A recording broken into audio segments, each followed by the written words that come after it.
Hello, friends. Today I have brought you a book called Leadership and Self Deception.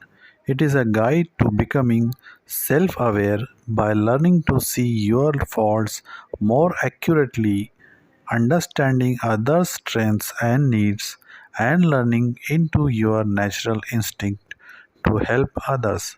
So, let us start the audiobook summary. Chapter 1. Self-deception is so pervasive that it affects every aspect of life. Most prominent philosophers, scholars, and other thinkers have pondered on the nature of self-deception.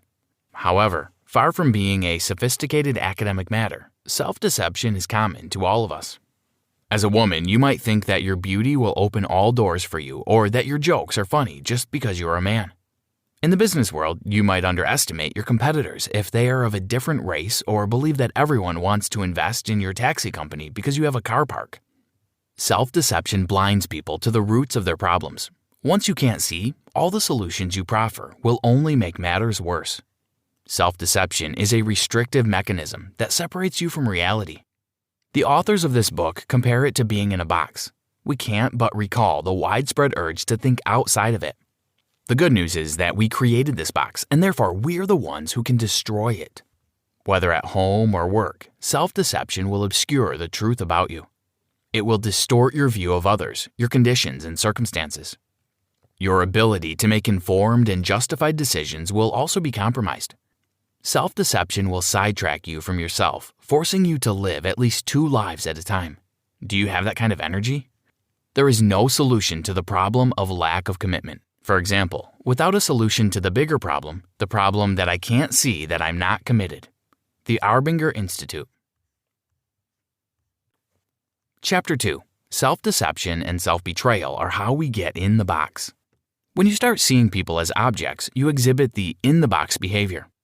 When you focus on yourself and not a person or a result, this is the in-the-box behavior.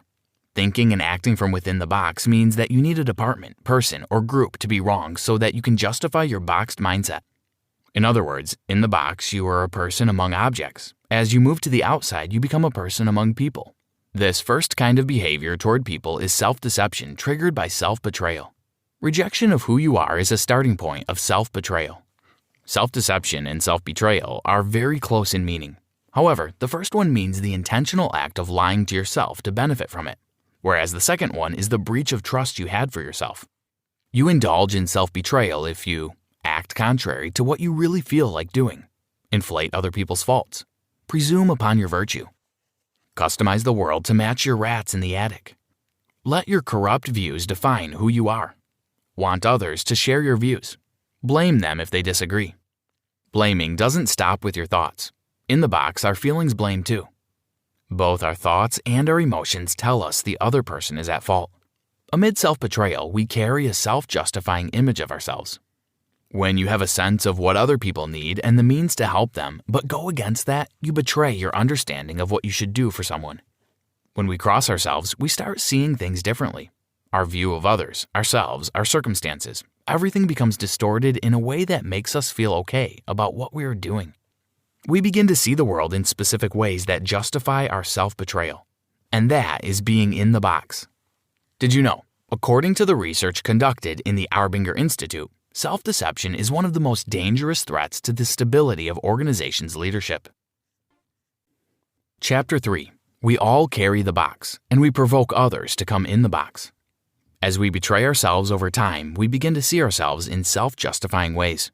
We then project this new self-image onto new situations. There are 2 kinds of self-justification, internal and external. To exemplify the first one, let's imagine a hypothetical company accountant. They might believe they are underpaid. Instead of piling up arguments for a pay raise to discuss with their boss, they start to sneak the money. Why, that is what they earned anyway.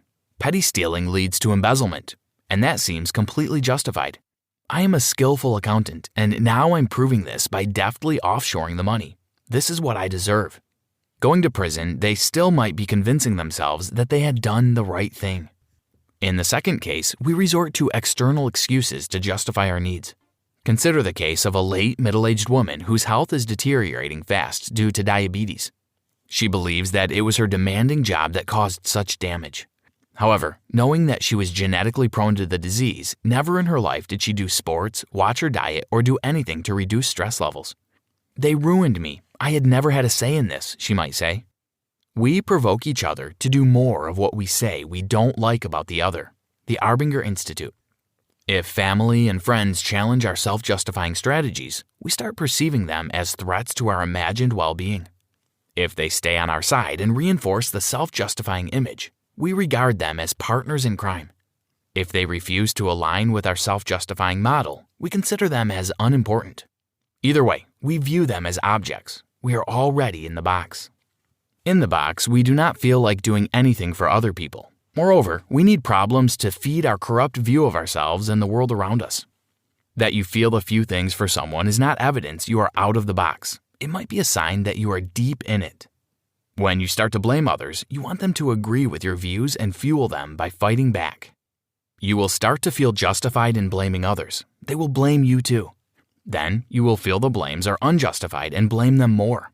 Once this cycle is in motion, both parties in their box blame the other person, provoking each other and triggering negative actions. This is called collusion. Eventually, when the other person decides to climb out of their box, you do not automatically leave yours. Doing that requires great intentional efforts on your side. When you become conscious that you are in collusion with another person, stop and get yourself out of the box. Collusion is viral. It spreads fast and far within a short time. Before long, you will see groups against groups, department against department, and workers positioning themselves against their colleagues. Once you make a conscious effort to get out of the box, the cycle is broken. Chapter 4. Our focus in the box determines if we will succeed. When you are in the box, you focus on yourself only. As long as the focus is on you, you won't divert your attention to results or the people you need to deliver the results. People in the box value results. They do this to create or sustain their reputations. This is easy to spot, as they regard others' work and achievements as less important than theirs. This is the reason some people are unhappy with those who succeed in an organization. As a result, they do all they can to pull down others and thus overhaul them. This often has devastating consequences. People like this might preach to others to focus on results, but it's a lie. They are more focused on themselves, but just like others, they can't see it. As a result, these people who were assembled to help an organization end up delighting in each other's failures and resenting each other's successes. As long as we are focused on ourselves, we can't fully focus either on results or on the people whom we are to deliver these results. The Arbinger Institute. When in the box, you and your allies will retain information. This will give others the idea to do the same. By trying to control others, we provoke resistance. We feel the urge to control it. As we withhold resources from others, they also withhold resources from others, who then do the same to others. In this infinite regressive withholding, we might overlook the underlying problem of self-distrust.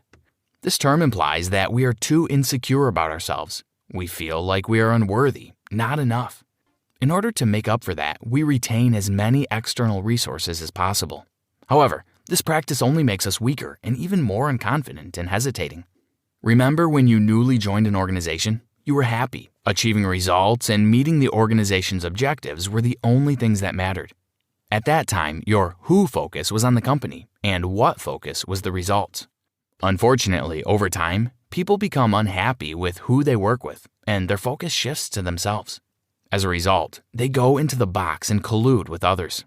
When we are in the box, the what focus turns from a healthy objective to an unhealthy justification. The box requires justification. It thrives on it. When you are in the box, you focus on justifying the self-betraying thoughts you sold yourself, thereby undercutting results.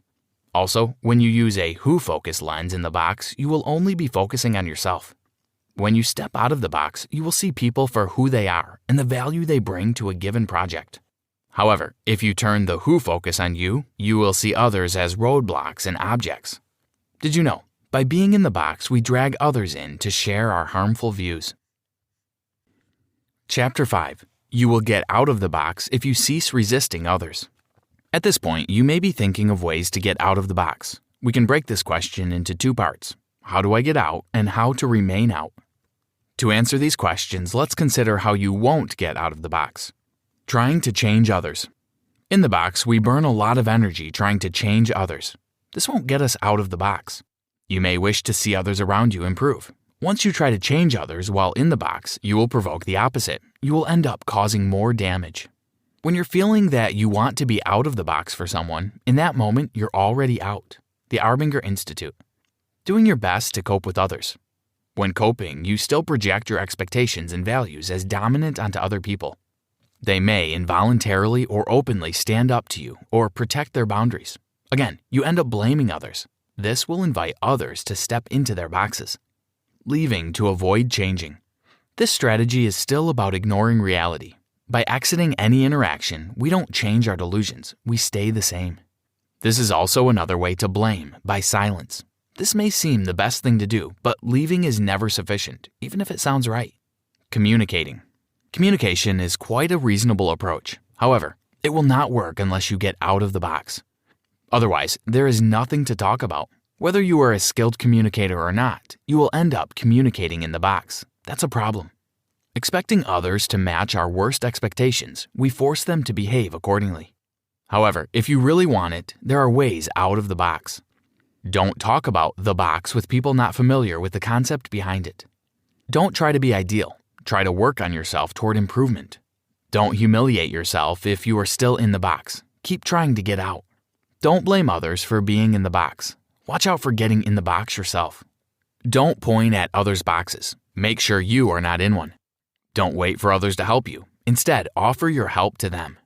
Don't focus on what others do wrong. Find ways to help them do the right thing. To remain out, you need to develop a certain degree of self-awareness. It will help you pay attention every time you feel like lying to yourself and others. Once you learn to track these harmful urges, you should figure out and install new patterns of behavior to help you keep the head above water. Conclusion. Sometimes we get in the box out of ignorance. We find ourselves living in self-deception even when we didn't plan for it. We tend to see the fault in others, using it to justify our shortcomings.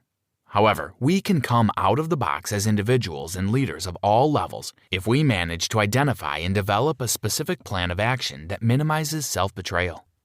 At work, we should focus on what needs to be done and objectives to be met.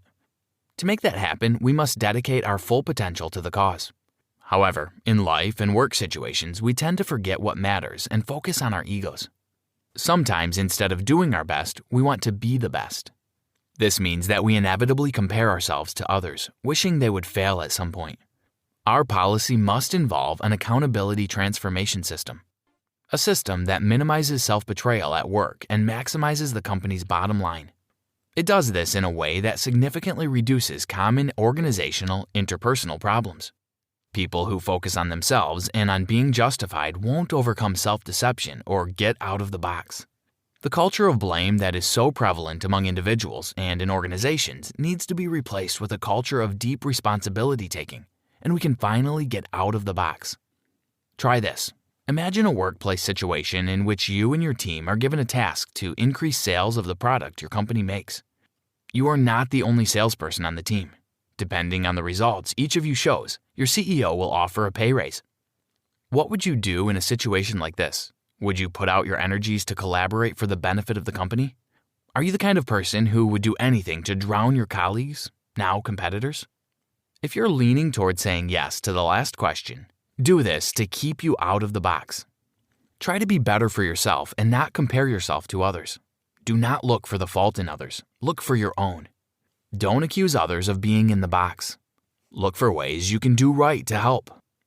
If you discover you are in the box, don't give up on yourself. Keep trying to get out.